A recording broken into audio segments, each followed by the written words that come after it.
What about the Sydney Swans and the Kangaroos? Now, look, I know you sound like a broken record. You'll be accused of Damo, but you will have strong views on the Kangaroos.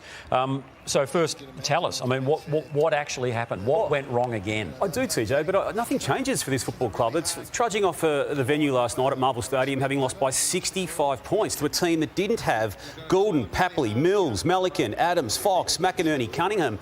Maybe one or two on top of that too, Rory. So that's that. They're now one win from the four matches they've played in 2025. They failed to take and seize a moment against Western Bulldogs. They were okay against Adelaide. They beat Melbourne, but I don't know what that means in 2025. And to me, it's just rinse and repeat. They just tell us they're on the right track. They tell us the kids are good. They tell us the midfield's okay, but nothing changes from a win-loss perspective. Well, I spoke to the Crows boys last week, and Tex in particular actually really raved about North Melbourne. Said they played hard footy and tough footy, and I think for patches there we saw it, but...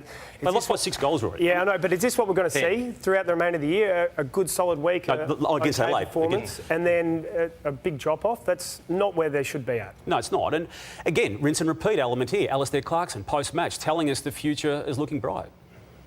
I think we're on the right path, and we're making some progress. I mean, players get emotional and they just really look at the scoreboard. But we've made some progress as a footy club, and we'll continue. As I said, we played against a very, very good side. What, is it personal with you in North Melbourne? Why do you continually attack North Melbourne? TJ, they've won 15 matches in 5 years. They're now 1 win, 3 losses this year. He just said we're making progress. What progress? What am I missing? In Damo's defence, he does attack a lot of clubs, though. No, none more so than North Melbourne. But TJ, what progress has been made? You tell me where the progress has been made. I mean, they talk about the midfield being okay. The midfield doesn't stack up. I mean, Sydney Swans was depleted last night. Goulden, Papley, Mills. There's 3 key players in that team.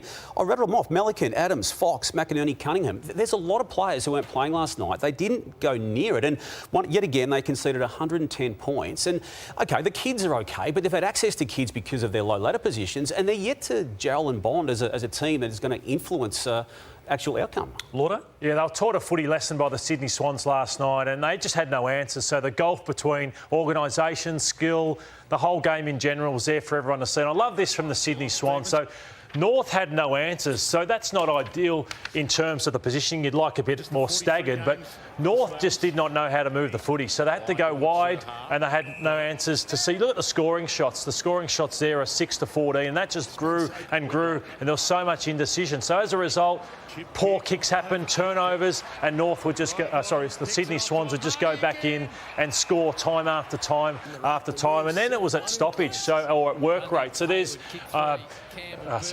Braden Campbell just running too far past Caleb Daniel, so at stoppage they were smashed. Then you'd hope North on the reverse would set the ground up well, but they are all at sea. So Sydney Swans just kept running through. Beautiful kicks they've got through their team, the Sydney Swans, and just opened them up time and time again. This is the last one. Again, organisation at stoppage. Heaney just strolling through. So that's the frustrating part. They were very, very poor. So you're putting that on the coaching as much as it is the players out there with what you've just reviewed? Yeah, I thought it was Dean Cox did a number on him in the coach's box as well. So it's everything. So is anything working? I mean, when he refers to progress, what do you say? What I talk about is I just still think Alistair Clarkson hasn't taught them how to defend the ground. I thought Dean Cox put in a system last night where the commentators just kept saying, how wide are North going? It's because Cox wouldn't let them move the ball through the corridor, whereas in reverse, Sydney just chip all the way down the ground. So there's no doubt he coached really well. How much more time does he need to get the team right? I'm with you. You can't speak positively about North when that's served up like it was last night. We might this time next week. They play Gold Coast in the Barossa Valley, which I know is going to be another hard ask for them, but that's the challenge for them next week. Welcome back. You are watching the Sunday Footy Show. Wherever you might be, we hope you're enjoying yourselves. Well, the Sydney Swans proved that even with a couple of big-name injuries, they can still get the job done. And didn't they do a job on North Melbourne as we take a look at these scores? They were outstanding, TJ. 18 goals to 8. It was a smashing in every way. And Will Hayward was outstanding with 4 goals. Joel Amartey's kicked 4. Riley Bice, what a story he is, and Sheasel was the Roos' best player. And that man, Will Hayward, he's joining us right now. The best man on the ground in my eyes. Will, congratulations on your performance last night, and the Swans' best team performance under Dean Cox, I'm sure. Yeah, thank you very much, Roy. It was really pleasing to to have a good four-quarter performance, coming off the back of a big win for Coxie over in Perth was exciting to carry that momentum through last night and, play a good four-quarter game. Just on that, I thought even the tackling pressure right to the end, you were just relentless on the Kangaroos. So was that the most pleasing part, that both offensively and defensively you got it right? Yeah, I think so. Something that we've always sort of lived by is our pressure and defence sets up our offence. So, the boys really bought into that last night and, just proves we can play good four-quarter footy when we bring that mindset.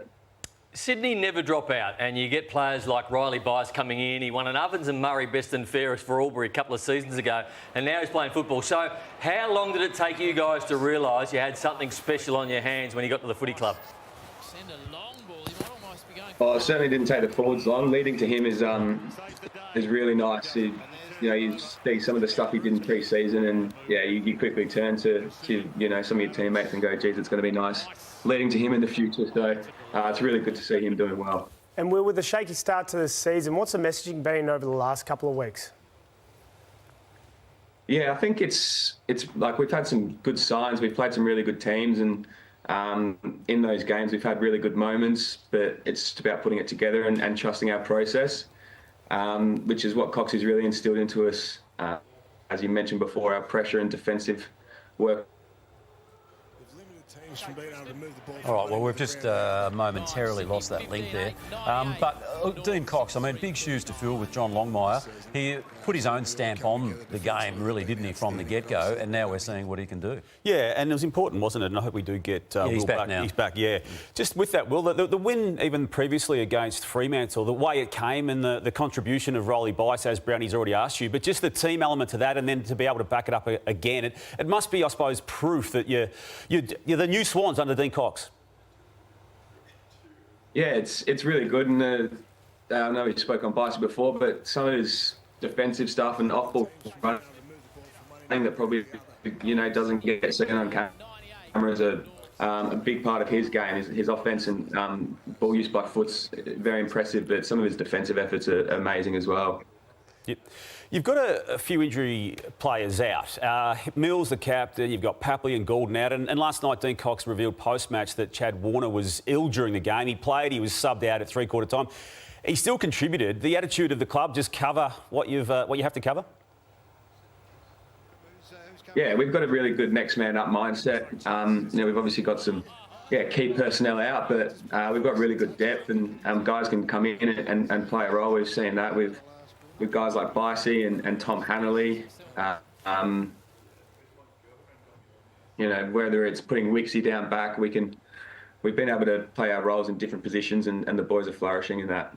Your own game was outstanding last night, Will. I just thought the energy right from the start. I thought you were like the guy that got the team going, really kicking the first goal of the game here for the Sydney Swans. So how do you view your role? Like I sort of hear it in between in terms you can play tall, you can play small, and some days it's going to be your night, others it's not going to be. But how have you seen your season so far, and what were the triggers for you to play so well last night? Yeah, I think, personally, I got off to a pretty slow start to the year, and it was a bit flat with how I started, but I think the bye really helped me just reset and get my process back to what it is, and that's, my offense comes off the back of defense, whether it's just chasing or, even if it's trying to get the ball to ground on a bigger opponent. So to narrow my focus back down to that, and last night it was good to play my role and get on the end of a couple. Is it just a matter of no Tom Papley getting in your way? There's more goals for you when Tom Papley's out of the team. He is annoying. He did say good. He got to say good out of you, chompers. He loves seeing you at opening round down during the march there. Yes, he is an annoying little so-and-so. Hey, what about next Friday night? I guess you can't help but look ahead to that. It's going to be, well, as we say, it's cliched, but your biggest test yet of the season when you take on Collingwood at Adelaide Oval on Friday night. It was all part of gather round. That's going to be a massive match, isn't it?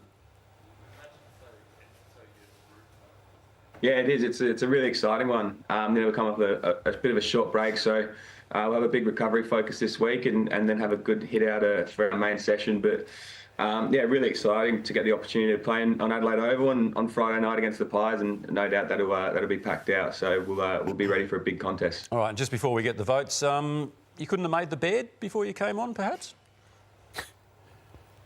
I've actually got Tom Chadwick, the media manager, in here. He's about to start getting it going for me now. All right. The votes last night, and you were the best man on the ground in my eyes. I thought when the game was there to be won, you won it for your side. Riley Bice, the foot skills, someone may have to sit on him from next week. That's how well he is going after a couple of games of AFL Well, who would that be? Well, I'm not sure. From Collingwood, trying to think who would be, like, say, I don't know, if it's a Beau McCreary, for example. Just sit on him and say, you cannot let him have that time and space. Isaac Heaney loved his game. And Tommy McCartan, back where he belongs as a defender. You called it. You called it. It's getting sat on when you've only played 4 games. I know, but I'm saying he's that putting it on the agenda of another coach. I am. Poor You cannot Riley give him Bice. time to say because he's as good a kick as there is in the game already. All right. Hey, Will, we've got some fantastic prizes for you to take home, mate. Nathan, you're going to take us through, are you? We certainly are. A family pass to Gunby, Will, where water slides, thrills, rides and wildlife collide. A Hit Fit membership, combined bodyweight and boxing for a full body workout. You'll be best dressed on the golf course thanks to Clutch & Co. And we'll kit you out in Catstar Brad Close clothing brand. Be close. Your swing, your style. A box of chrome, 2 of golf balls and a cap thanks to Callaway, our good friends at Callaway. And another 2 hats courtesy of Travis Matthew. Bar Fridges Australia are back, and Billy's been very good here. For all the beer and wine cooling needs, Bar Fridges Australia is your one-stop shop. And the Aquillas are always back, a premium quality footwear since 1958. And treat yourself to a batch of Daniel's Donuts. Not you, Tony. Book a delivery online today. TJ loves a free meal, as we know. He doesn't pay for much, so we'll give you one at Platform 28, the best pub in Docklands. And a pair of Rick's eyewear that inspires confidence, and elevate your wardrobe with this latest streetwear style from St. Goliath. What are you speaking like that for? What? What are you speaking like that for? Speaking like what? You've got a mouthful, have you? Exactly. Be very careful. We're going to get that right at some point this season. Hey, Will, great to see you, mate, and all the best as you head home to Adelaide for Gather Round and your match against Collingwood. And give my regards to the 2 Toms, Papley and Chadwick. Will do. Thanks, Chompers. Thanks, team. All right, thanks very much, Will Hayward there.